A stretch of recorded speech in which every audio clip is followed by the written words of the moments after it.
Bonjour et bienvenue au potager durable. Le mois de janvier se termine et on va voir tout ce qui pousse en ce moment au potager.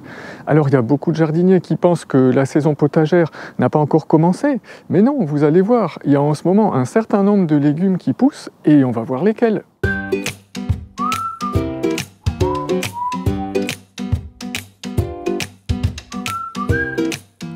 C'est la fin du mois de janvier, ici près de Toulouse, et on a eu des écarts assez extrêmes de température, je dois dire. La semaine dernière, on a eu des minimales avec des gelées à moins 6 degrés, et 3 jours plus tard, on a eu des maximales à plus 18 degrés. Vous vous rendez compte un peu, pas facile pour les plantes, avoir des écarts aussi gros de température, ça fait des arrêts et redémarrage de la végétation, il faut tenir le coup, hein. Alors je vous emmène faire le tour du potager et on va commencer par aller voir ce qui pousse sur les différentes plates-bandes. Alors dans ce qui pousse, eh bien, on va commencer par les engrais verts. Alors j'en ai semé sur quasiment toute la surface du potager principal. Alors cette année, j'ai semé un mélange de 3 espèces qui sont de la moutarde, de l'orge et de la féverolle. Alors j'avais filmé il n'y a pas longtemps une vidéo où je détaille vraiment précisément pourquoi j'ai choisi ces espèces-là. Je vous mettrai le lien en description. Mais pour maintenant, ce que je peux vous dire, c'est que je les avais semées à la fin du mois d'octobre. Alors c'est un semis assez tardif, surtout pour la moutarde, parce que en fait, j'attends que toutes les autres cultures, les cultures d'été, soient complètement finies. Hein, il y a les tomates, les haricots, etc. Alors j'ai aussi étalé une fine couche de broyat, là, de BRF, vous voyez, que je broie moi-même. Alors ça, c'est pour éviter d'avoir la terre à nu, parce que l'engrais vert est semé assez clairsemé.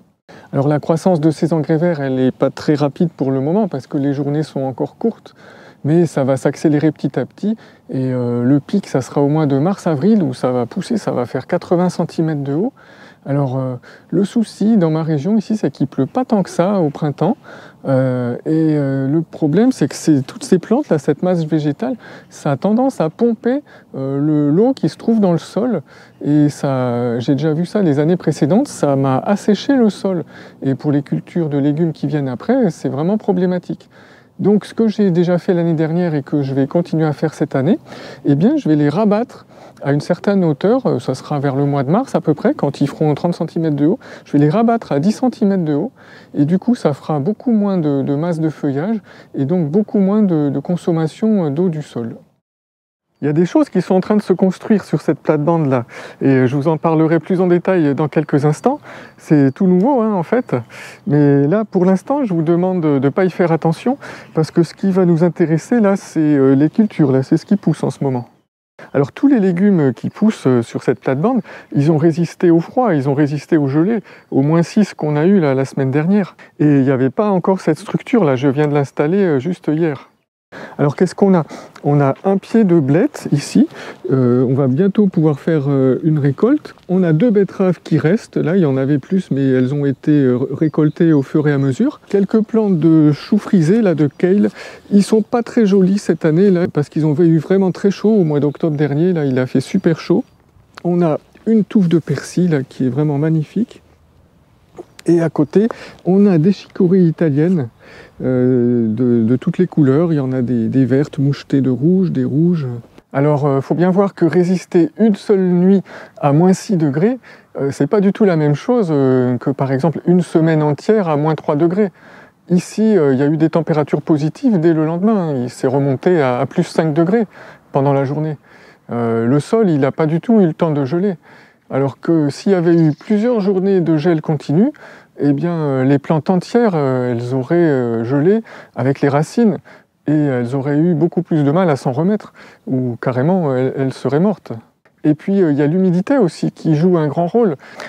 Si on prend une terre argileuse, eh bien, elle va se gorger d'eau, et par rapport à une terre sableuse qui est beaucoup plus drainante.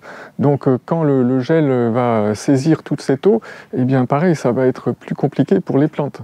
Alors tous ces légumes, eh bien, ils avaient été semés au mois d'août de l'année dernière, plantés au mois de septembre, Et donc, vous voyez, si on veut avoir des bonnes récoltes en plein hiver, et sans protection, hein, il n'y avait pas du tout cette structure, eh bien, c'est tout à fait possible pour un certain nombre de légumes.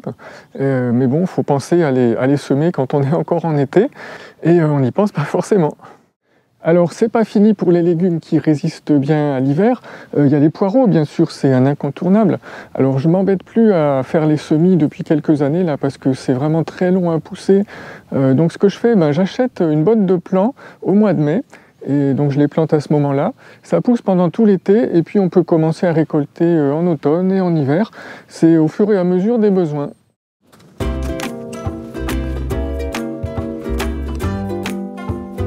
Ici, vous voyez, c'est une plate-bande où il y a d'autres choux qui poussent. Alors, il y a 3 sortes de choux. Il y a des choux cabus, des choux paumés, quoi, des choux de Milan, et de l'autre côté, des choux brocolis. Alors, les brocolis, j'ai beaucoup de mal à en faire pousser dans ma région au printemps, parce que ce qui arrive souvent, c'est qu'il y a une semaine plus chaude que les autres, là, en mars-avril, et les brocolis sont très sensibles au changement de température, et ils en profitent pour monter en graines tout de suite. Donc en fait, tous ces choux, je les cultive comme des cultures d'hiver. Ce sont des plants que j'ai achetés au mois de septembre et qui ont poussé là tranquillement. Et là, ils commencent à paumer. Alors pour le brocoli, je ne sais pas comment ça s'appelle, si c'est une pomme, mais on voit que la boule est en train de se former. Et donc ça suit son cours, la récolte prévue d'ici un mois, je pense. Ici, c'est la plate-bande qui est réservée aux laitues d'hiver. Alors les laitues d'hiver, ce sont des variétés de laitues qui sont vraiment prévues pour résister à des fortes gelées, prévues dès le départ, donc il n'y a pas de souci de ce côté-là. Alors je ne me souviens plus du nom de la variété malheureusement, parce que c'est des graines qu'on m'a données, et du coup je suis obligé pour refaire des semences de laisser 1 ou 2 salades monter à graines chaque année. Alors ces laitues d'hiver, elles ont été semées mi-septembre, et donc là elles poussent doucement. On fait des récoltes de temps en temps feuille à feuille, en coupant juste les feuilles du bord, mais elles vont surtout grossir fin février, début mars, elles vont faire des belles grosses pommes, et c'est à ce moment-là qu'on va vraiment en profiter au maximum. Alors je voulais vous parler un petit peu de la bâche que j'utilise pour couvrir ces salades. Donc vous voyez, c'est ce qu'on appelle une bâche 1000 trous. Alors pourquoi 1000 trous? Parce qu'il y a plein de petits trous qui font 1 cm de diamètre à peu près. Et je pense qu'il doit y en avoir 1000 au mètre carré peut-être, c'est pour ça que ça s'appelle comme ça. Alors si on veut comparer la bâche 1000 trous avec le voile de croissance qu'on a vu à l'instant sur les choux, alors tous les deux, déjà, ils sont faits pour protéger les cultures des vents froids et pour emmagasiner la chaleur du soleil. Donc ça, c'est le point commun, je dirais. Et alors au niveau des différences, c'est pas du tout pareil, parce que le voile de croissance, lui, là-bas, il va laisser passer la pluie. Et c'est ce qu'on veut pour les choux. Le chou, c'est une plante qui aime bien l'eau, donc là, on a envie de laisser passer la pluie.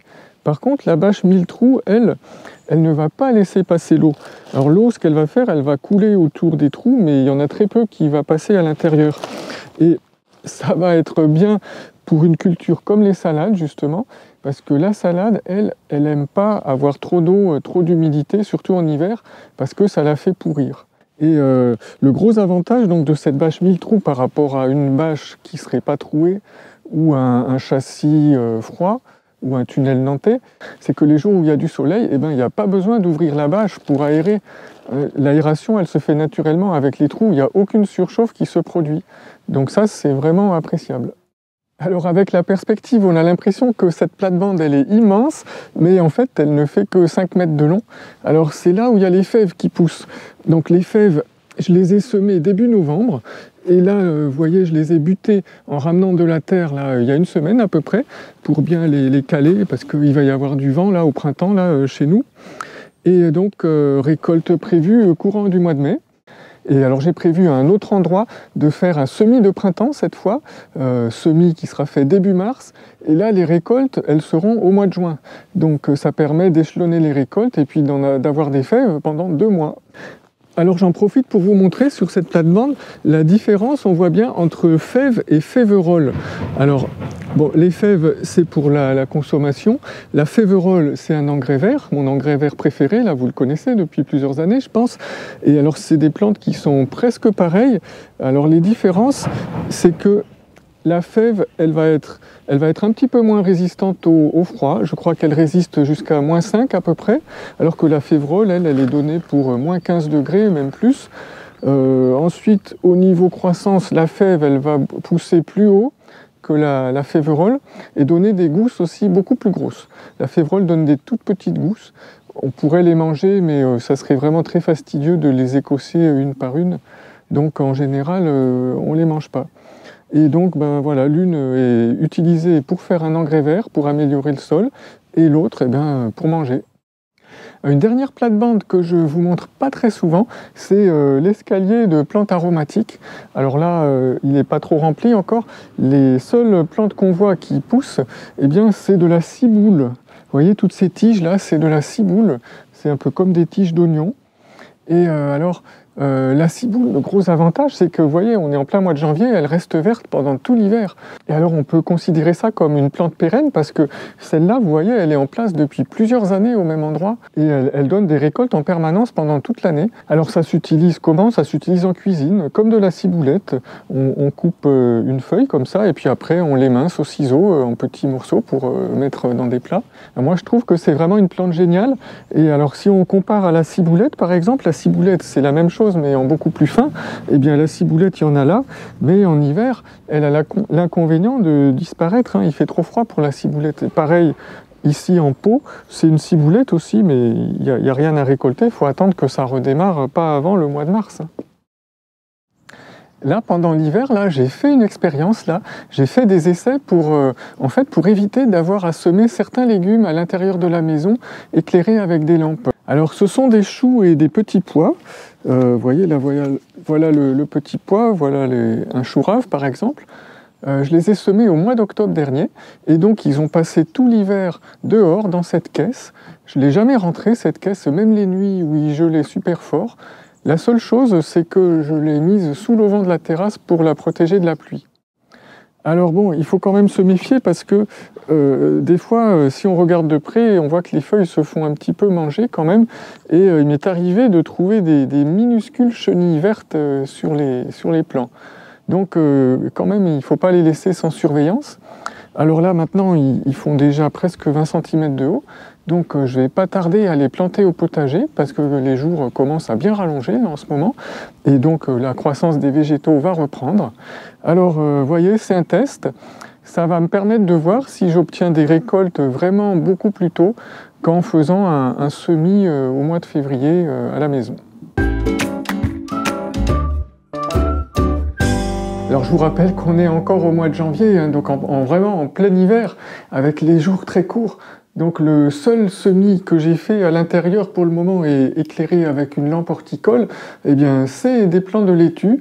Alors l'avantage, ça me permet de choisir exactement la variété que je veux. Donc ici c'est de la rouge grenobloise. Et ça me permet aussi d'avoir des plants à une époque où on n'en trouve pas facilement en jardinerie. Et alors maintenant que j'ai installé la serre, je vais pouvoir mettre ces barquettes dedans très vite là. En fait, pour des légumes comme la salade qui supportent quand même des températures très basses, c'est surtout au moment de la germination des graines que c'est utile de le faire à l'intérieur de la maison. À 20 degrés, les graines, elles vont germer en 3 jours seulement, au lieu de, 10 ou 15 jours si on le faisait dehors en ce moment. Alors vous voyez, la grande nouveauté de cette année, j'ai décidé d'installer une serre. Alors je l'avais acheté il y a un moment déjà, c'était à l'automne dernier, c'était un peu sur un coup de tête, je dois vous dire. Et puis j'ai jamais pris le temps de la monter parce que déjà j'avais pas anticipé de faire des plants à ce moment-là. Et puis la saison était trop avancée pour faire des semis, donc elle est restée dans le carton là jusqu'à il y a quelques jours. Et puis bon, maintenant c'est chose faite, et alors je suis vraiment super impatient de découvrir ce nouvel outil et puis qu'est-ce que je vais pouvoir faire avec. Alors je vous cache pas, je l'ai acheté un petit peu sans réfléchir. En fait, elle ne m'a coûté que 95 €, y compris les frais de port. Alors bon, pour ce prix-là, je suis conscient que c'est pas de la super qualité. C'est une chinoiserie qui va tenir ce qu'elle va tenir. Alors bon, c'est pas un super modèle qui est très robuste et tout et tout. Alors c'est du tube assez mince, c'est sûr. Mais bon, quand je vois la petite serre de balcon là que vous connaissez déjà et que j'utilise depuis bien une bonne quinzaine d'années et qui tient le coup, je me dis que celle-là, il n'y a pas de raison qu'elle tienne pas pendant quelques années aussi. Alors mon plus gros souci en fait avec cette serre, c'est l'arrimage.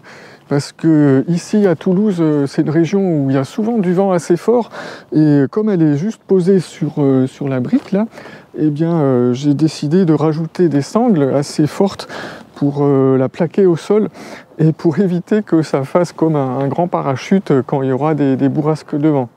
Alors qu'est-ce que je vais faire pousser dans cette serre? Alors déjà vous voyez que c'est une serre qui n'est pas très grande, hein. Alors j'arrive à tenir debout, elle fait 2 mètres de haut, mais en largeur elle n'est pas très large, elle doit faire 1,50 m de large et 2 mètres en longueur. Donc ça fait 3 mètres carrés, pas plus, hein. Donc on n'y fait pas pousser grand chose. Mais ce qui m'a poussé à la choisir aussi, c'est qu'elle faisait à peu près la taille de cette plate-bande là, entourée de briques. Donc j'ai pas eu de gros travaux à faire. Alors je vais surtout m'en servir comme serre à plant en fait pendant le printemps. Vous voyez, il y a des étagères. Là, j'ai pas fini de poser les grilles, mais il y a des étagères des deux côtés. Donc pour tout ce qui est tomates, concombres, courges, etc. Ça sera bien mieux que la petite serre de balcon que j'utilisais jusqu'à maintenant. Et puis, je vais aussi en profiter pour m'essayer à semer quelques cultures précoces, bon, en toute petite quantité, bien sûr, hein.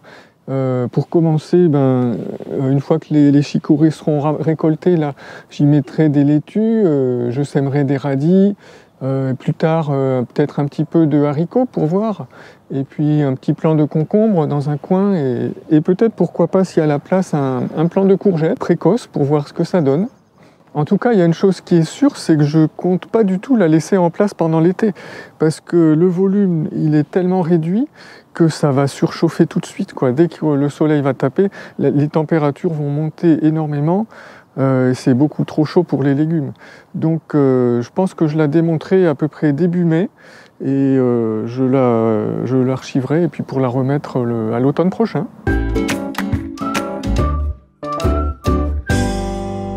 Alors, qu'est-ce que j'ai prévu de faire au mois qui va venir, au mois de février? Alors déjà, je vais semer quelques légumes d'hiver pour avoir des récoltes précoces au printemps.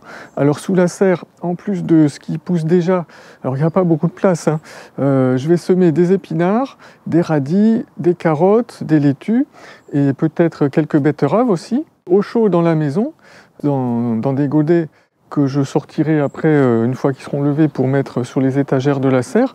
Je vais semer des choux raves. Alors le chou rave, c'est vraiment mon chou préféré parce qu'on peut avoir la récolte simplement 2 mois et demi à 3 mois après le semis. C'est vraiment hyper rapide comme chou et puis c'est super bon. Donc des choux raves, des choux paumés. Là aussi, je vais choisir des variétés bien précoces qui vont être prêtes en 4 mois. Donc c'est des petits choux pointus souvent. Quoi d'autre? Des petits pois. Alors pour les petits pois, là, je préfère les mange-tout parce que, pareil, on peut les récolter très vite, seulement 3 mois après le semis. Voilà, on arrive au terme de cette vidéo pour le mois de janvier. Alors on va tâcher de faire ça un peu tous les mois pour vous montrer ce qui se passe chaque mois au potager. On essaye de cultiver quelque chose toute l'année. Et si vous voulez plus d'infos, vous pouvez aller voir sur le site internet, je vous mets le lien dessous. Il y a un blog avec pas mal d'articles pour cultiver son potager toute l'année. Alors je vous dis à très bientôt, à dimanche pour ceux qui sont abonnés, et à la fin du mois de février pour une prochaine vidéo.